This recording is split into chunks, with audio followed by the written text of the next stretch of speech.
Selamat pagi Amang Inang dan saudara-saudara dimanapun kita berada. Salam sehat dan salam sejahtera untuk kita sekalian.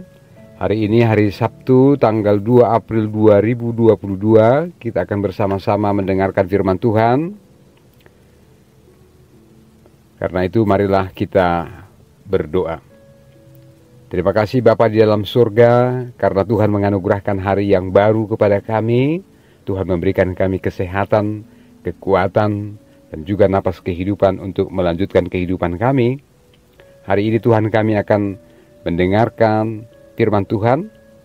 Berkatilah firman-Mu itu supaya menjadi kekuatan bagi kami, menjadi pedoman dan juga penghiburan bagi kami semuanya. Di dalam nama Tuhan Yesus Kristus Tuhan kami. Amin.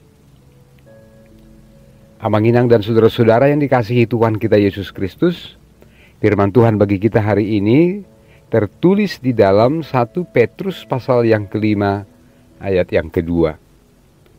Gembalakanlah kawanan domba Allah yang ada padamu, jangan dengan paksa, tetapi dengan sukarela, sesuai dengan kehendak Allah. Dan jangan karena mau mencari keuntungan, tetapi dengan pengabdian diri.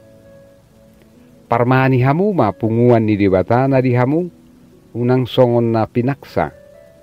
Sian las ni rohama mangihutod debata, unang ala ni pangomuan hailaon, sian rikot ni rohama.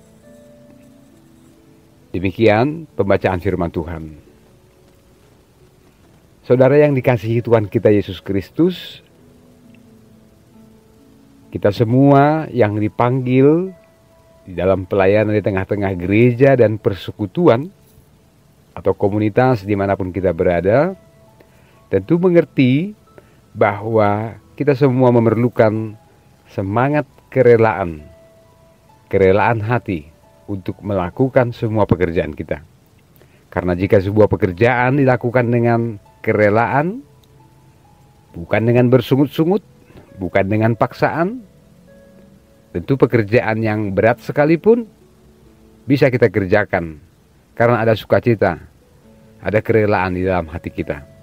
Tetapi sebaliknya, sebuah pekerjaan yang biasa, yang rutin kita lakukan, yang sederhana, jika dikerjakan bukan dengan sukacita dan kerelaan, tentu pekerjaan itu bisa saja menjadi sesuatu yang berat. Dan kita perlu memupuk kerelaan, kemauan, dan dengan itu kita mendapat kekuatan yang lebih untuk melakukan semua pekerjaan kita. Di sini, dalam arti yang sebenarnya, Rasul Petrus berkata kepada tua-tua atau kepada para penatua, mereka yang memberikan hatinya, waktunya untuk ikut ambil pelayanan dalam persekutuan di tengah-tengah gereja, mengatakan bahwa setiap orang harus melakukan pekerjaannya dengan semangat kerelaan hati. Bukan dengan terpaksa, bukan dengan paksa, tetapi dengan sukacita.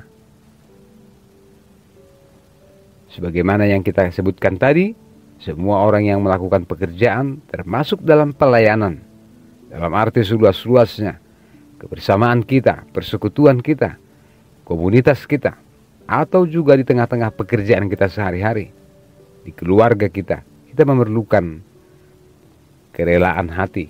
Kemauan seperti itu tentu saudara-saudara akan membuat kita bertahan.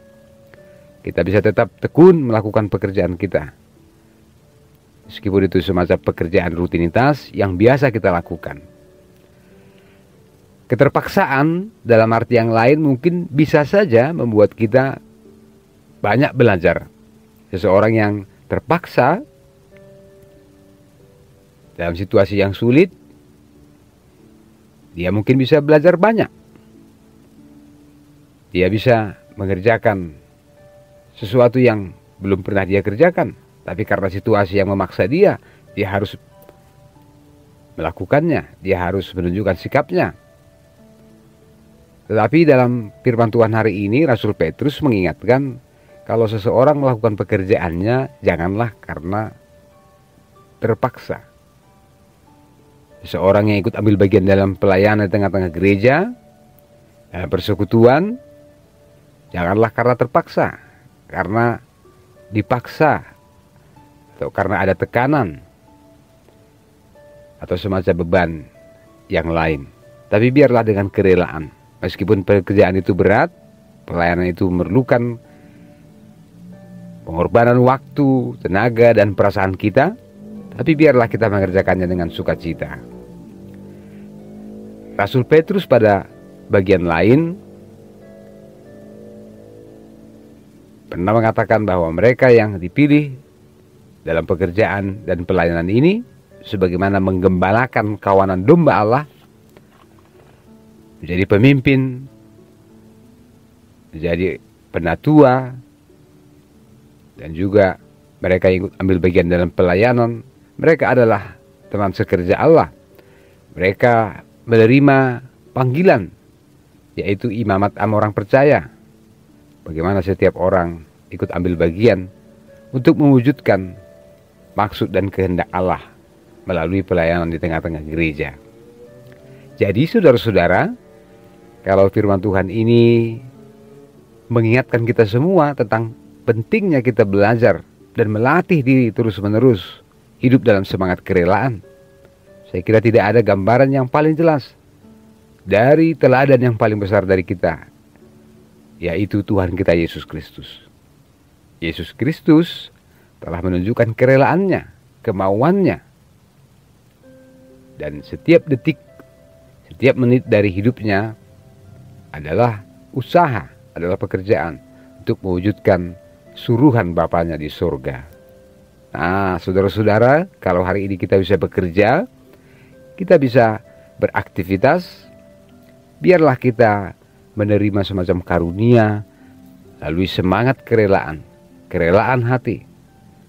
Di situ kita mau membuka diri bahwa kalau kita mengerjakan pekerjaan kita dan aktivitas kita, kita ikut ambil bagian dalam pelayanan, itu adalah karena kerelaan hati, kemauan kita. Nah, saudara-saudara, dimanapun kita bekerja hari ini, apapun profesi kita, itu adalah tempat di mana kita bisa mewujudkan apa yang diminta Tuhan melalui firman hari ini, supaya kita hidup dalam kerelaan hati. Banyak sekali kita lihat teman kita, orang-orang yang sudah memiliki jam terbang yang tinggi, sudah lama dalam pekerjaan atau pelayanan itu, sekiranya mereka lupa pada motivasi awal, mengapa mereka berada di situ. Tetapi kita, janganlah karena jam terbang yang tinggi, karena waktu atau masa dinas yang lama, lalu kita melupakan motivasi awal kita, mengapa kita ada dalam pekerjaan, dalam pelayanan itu. Tetapi biarlah kita selalu mengingat, memelihara motivasi awal kita, supaya kita tetap sadar bahwa memang Tuhanlah yang memanggil kita dalam setiap pekerjaan, dalam setiap aktivitas, dan juga pelayanan di tengah-tengah gereja. Jangan pula ada orang yang mengambil keuntungan, mengambil kesempatan, disebutkan dalam firman Tuhan hari ini, dari setiap pelayanan yang diikutinya. Biarlah seorang pemimpin betul-betul menjadi teladan, karena kemauannya untuk menjadi contoh, mempraktekkan apa yang dia katakan. Begitu juga dengan mereka yang dikaruniai banyak-banyak talenta. Janganlah mereka mengambil kesempatan itu untuk menyombongkan diri, atau untuk mengambil keuntungan lain dalam pelayanan itu. Biarlah kita semua melakukannya dengan pengabdian diri, kata Rasul Petrus pada akhir nas ini. Saudara-saudara, Amanginang dan kita semua warga jemaat dimanapun kita berada, kita tetap bersyukur kalau Tuhan memberikan kita kesempatan untuk kembali bekerja dan beraktivitas. Sebab bekerja dan beraktivitas, melakukan urusan kita, menunaikan tanggung jawab kita, adalah juga bagaimana kita bisa melihat Tuhan memelihara hidup kita. Jadi selamat bekerja Amanginang dan saudara-saudara, selamat berkarya, selamat berkiprah, dimanapun kita bekerja, dimanapun kita berada, dan di persekutuan kita. Tuhan memberkati kita sekalian. Amin.